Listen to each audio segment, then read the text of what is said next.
मेरा नाम वेद प्रकाश दुबे है, मैं दुबे जी हूँ। नहीं कहना चाहिए मम नामश्च निषेध, बार बार अपना नाम नहीं लेना चाहिए कि मैं हूं। दूसरा गुरुर नाम, गुरु का नाम नहीं लेना चाहिए।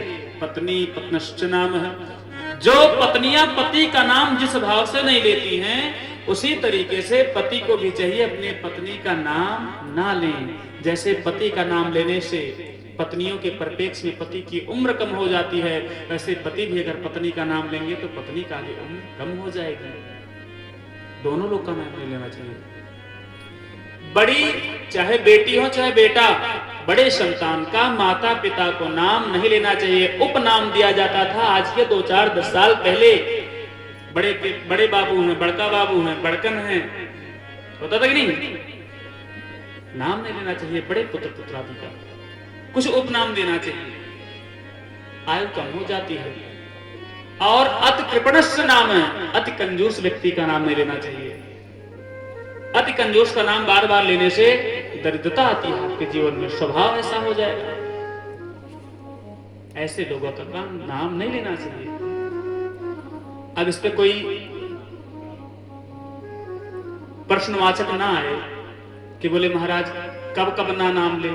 जब आपके सामने विषम परिस्थिति आ जाए तो पत्नी पति का, पति पत्नी का नाम ले लें। पता चले आप मेला में गई हैं स्नान करने के लिए सरजू मैया या इलाहाबाद, अब नाम आपने पति से आपका साथ छूट गया, हाथ छूट गया, और आपके जो अनाउंसमेंटर होते हैं माइक में पूछें कि आपके पति का नाम क्या, नहीं बोलना, तब वहीं रह जाएंगे, बताना पड़ेगा। ऐसी अवस्था में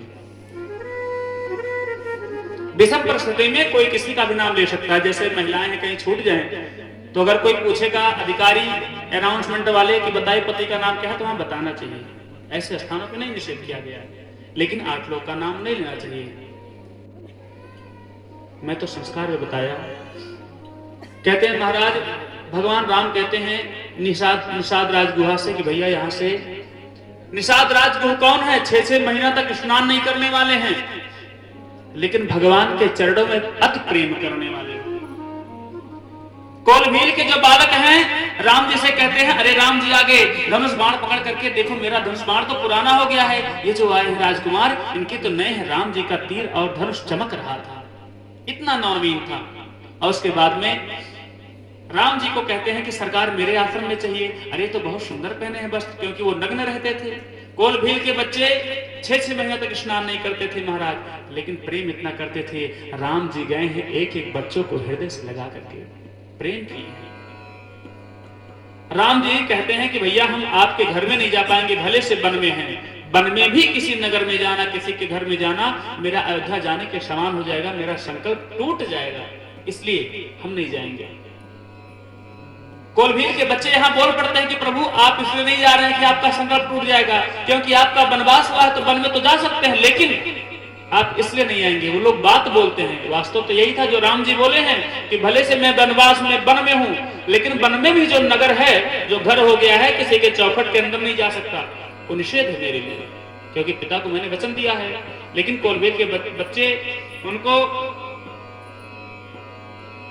जो है चिढ़ाने के लिए, अपने घर में बुलाने के लिए कहते हैं कि सरकार आप क्यों नहीं आएंगे? हम कोलभील के बालक हैं ना, हम छोटे हैं सरकार ना, इसलिए आप राजकुमार हैं, आप राजा हैं, इसलिए नहीं जाएंगे। कोलभील के बालक रो करके बोल पड़े एक स्वर में, क्या? हम बनवासी,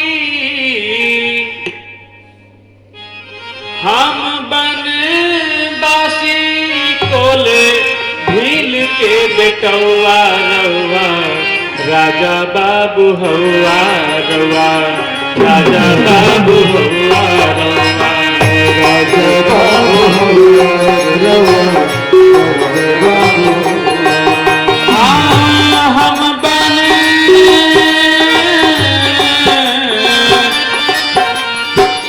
हम बनवासी कोलभील के बेटौआ रउआ, राजा बाबू हौआ रउआ, राजा बाबू हौआ रउआ, राजा बाबू हौआ।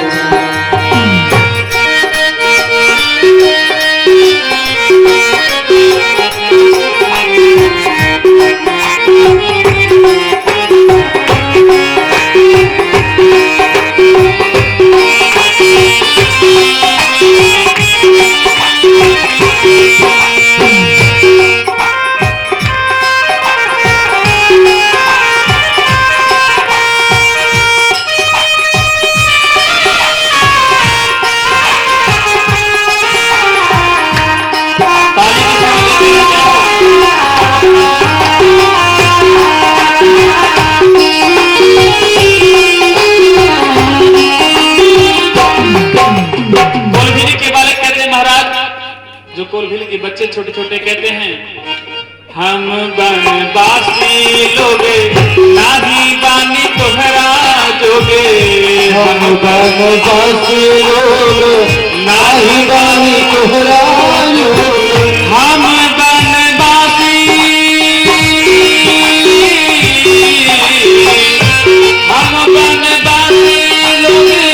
नाही बानी तोहरा जोगे। हम बनवासी लोग नाही बानी तोहरा जोगे। हम बनवासी लोग नाही बानी तोहरा जोगे। हम बनवासी लोग नाही बानी तोहरा जोगे। रउआ चरनी के रउआ चरण के करी मन ऐसने हम बनवासी लोग नाही बानी तोहरा जोगे। हम बनवासी लोग नाही बानी तोहरा जोगे।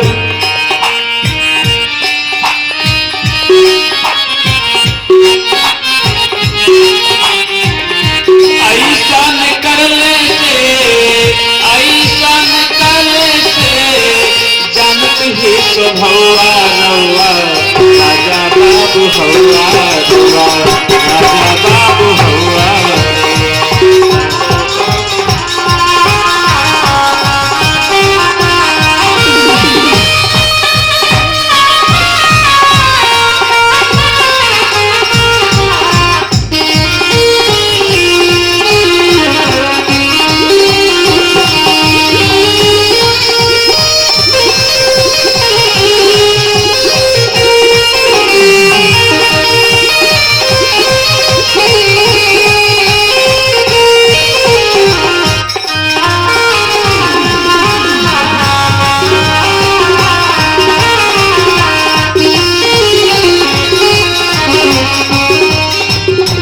नारायण भगवान निषाद राजगुहा भगवान को लेकर के जाते हैं, कहते हैं हमको गंगा मैया पार करा दो। सुमंत जी महाराज लेके जाते हैं, लक्ष्मण भगवान हैं, माँ जानकी है, राम जी हैं, निषाद राजगुहा अब सभी लोग हो गए। और उसके बाद जाते हैं गंगा मैया के तट पे जाते हैं और वहीं पर सुमंत जी को राम जी कह रहे हैं कि हे मंत्रिवर, अब आप यहाँ से अयोध्या को लौट जाइए। अब हम लोग यहाँ से वन में प्रवेश करने जा रहे हैं, जो वन बहुत घना है, कहाँ जाएंगे, कैसे क्या करेंगे, समय व्यतीत करेंगे, अब आप यहीं से लौट जाइए। सुमंत जी महाराज जी, सुमंत उनका नाम है, सु मतलब कि सुंदर, मंत माने जो मति देने वाले हैं। सुमंत जी आज तक दशरथ जी महाराज अपने हृदय में उनकी मंत्रणा धारण करते हैं, ऐसे हल्की बात नहीं है। प्रधानमंत्री हैं दशरथ जी के, जो सुंदर मत देते हैं, विचार देते हैं। कहते हैं महाराज सुमंत जी महाराज राम जी का चरण पकड़ के रो पड़े कि प्रभु हम आपको छोड़ करके कैसे जाए। वाल्मीकि रामायण में आया है दर्शन कि महाराज बोले राम जी को छोड़ करके जब सुमंत जी जबरदस्ती, दर्शन थोड़ा भी आया कि लक्ष्मण जी ने कठोर वचन प्रयोग कर दिया, अपने पिता के लिए कह दिया कि बोली जाके बोल दीजिएगा श्री दशरथ जी महाराज जी से। उनको यही चाहिए था, राम भैया का वनवास चाहिए था, वनवास हो गया। भरत को चाहिए था गद्दी, भरत को गद्दी मिल गई। अब पिताजी से बोलेगा आराम से रहे, वो चैन की नींद सोए, और अगर कोई आवश्यकता पड़ी तो बता दीजिएगा, यहीं से संधान करूंगा, उनका कार्य हो जाएगा। इतनी बड़ी बात सुन करके लक्ष्मण जी को राम जी ने डांट पड़े, अरे कैसी बात करते हो, पिता के तुल्य हैं, सुमंत हैं, ऐसा बोलना उचित नहीं है पिता के बारे में, और पिता के समान ही हैं। सुमंत जी महाराज जाकर के घोड़े पे, रथ पे बैठे नहीं है, नीचे बैठ करके रो रहे हैं। जब देख रहे हैं कि भगवान आगे बढ़ रहे हैं गंगा मैया के तरफ, तो रथ पर बैठ करके कहते हैं कौन सा मुख लेकर के मैं जाऊं अयोध्या में। कहते हैं महाराज की कौन सा मुखमंडल लेकर के अयोध्या जी में जाऊं। वैवाहिक शास्त्रों में मेरा वर्णन किया जाएगा कि यही सुमंत है। नाम तो कहने के लिए सुमंत है, सुंदर मति प्रदान करने वाला दूसरे को। और ये कलंकित शरीर मुखमंडल लेकर के अयोध्या जाऊंगा कि मैंने राम को वन छोड़ करके आया। क्या अयोध्यानाथ भगवान आपकी यही कृपा थी कि इस दास को ही संधान कर दिया, मुझसे ही मेरे राम को छुड़वा दिया वन में? ऐसे बात सोच करके कह करके दशरथ जी महाराज जी को स्मरण करके, राम जी को, मां जानकी को, लक्ष्मण जी को स्मरण करके वहां पर रो रहे हैं। रथ का लगाम थामते हैं, घोड़े को मारते हैं कोड़ों से, घोड़े भी नहीं जा रहे हैं और भाग के रोने लगे महाराज कि जानवर हैं। हिकरी हिकरी रो रहे हैं, घोड़े आगे नहीं बढ़ रहे हैं। बहुत निवेदन करने पर, घोड़ों को समझाने पर कहते हैं कि 14 वर्ष के बाद आ जाएंगे राम जी। अपने आप को समझाने के बहाने घोड़ों को समझा रहे हैं और घोड़ों को समझाते कहते हैं कि रथ लेकर के चल पड़े। प्रातः काल की बेला में राम जी का वनगमन हुआ था।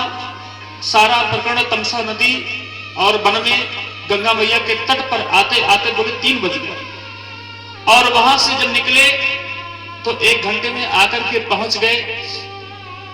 ऐसे सुल्तानपुर के मार्ग से आते आते अयोध्या जी पहुंचे। जैसे ही अयोध्या जी का नगर दर्शन दिखने लगा, 2 घंटा अभी सूर्य थे। दशरथ जी महाराज जी को याद करके सुमंत जी कहते हैं, हम कौन सा मुख लेकर के अयोध्या जी में घुसेंगे? अभी सभी लोग पूछेंगे राम जी को कहां छोड़ करके आए, चलो हमको मार्ग दिखाओ, हमें राम जी से मिलवाओ, हम वहीं जाएंगे। बार बार लोग पूछेंगे हम कौन सा चेहरा लेकर के बताएंगे, कौन सी बाणी किस जिह्वा से बोलेंगे, किस हाथ से मैं रथ को संभालूंगा जिस हाथ से मैंने राम को वन में छोड़ करके आ रहा हूं। और उसके बाद कहते हैं कि 2 घंटा तक वो सायंकाल की बेला का प्रतीक्षा किए और जैसे ही अयोध्या जी में प्रवेश किए हैं, अपने मुंह पे कहे हैं वो पट्टी बांध लिए हैं, बोले मुख को ढक लिए हैं और मुख को ढक करके बहुत चिपके मार्ग से आते हैं। महल में पहुंचते हैं। जैसे ही महल में 1 कदम चौखट को पार किए बंधु माता, तैसे मां कहती मेरा राम कहां है? वहीं से रोते रोते श्री सुमंत जी महाराज जाते हैं। सुमंत जी महाराज बोले दशरथ जी के महल में गए, बोले सुमंत मेरा राम आ गया ना, अब तो उसका मन शांत है। सुमंत जी कुछ नहीं बोलते। अरे सुमंत बोलते क्यों नहीं, बोलो मेरा राम आ गया। कुछ नहीं बोलते हैं। दशरथ जी महाराज कहते हैं कि मैंने तुमसे कहा था कि मेरे राम को मैंने वनवास दिया है, लेकिन मुझसे नहीं कहा। कैकेयी कहती है कैकेयी को घर से निकाल दिया जाएगा, वाल्मीकि रामायण में कहा गया। और उसके बाद में कहते हैं कि दशरथ जी महाराज कहते हैं कि सुमंत मैंने कहा था कि राम बेटा है, 2-4 महीने वन में घुमा के ले आना, उसका भी हो जाएगा जिद, कसम खाने लायक हो जाएगा कि हाँ मैंने वन में गया था। नहीं 14 वर्ष के लिए जा पाया, 14 दिन के लिए गया, 4 दिन के लिए गया, 4 का अंक वो लग जाएगा। कहां गया मेरा राम? और मेरी बधू कहां है, मेरी जानकी कहां है? अभी तो वो घर से आई है अपने यहाँ पर। क्या कहेंगे जनकपुर के वासी कि मेरे बहन और बेटी को ले जाकर के तुम लोगों ने, अयोध्या वासियों ने षड्यंत्र रच के वन में भेज दिया। ऐसा कहते हुए श्री दशरथ जी महाराज कहते हैं, दशरथ जी महाराज कहते हैं कि मेरा राम कहां है? सुमंत जी महाराज बोल पड़े। सुमंत जी महाराज कहते हैं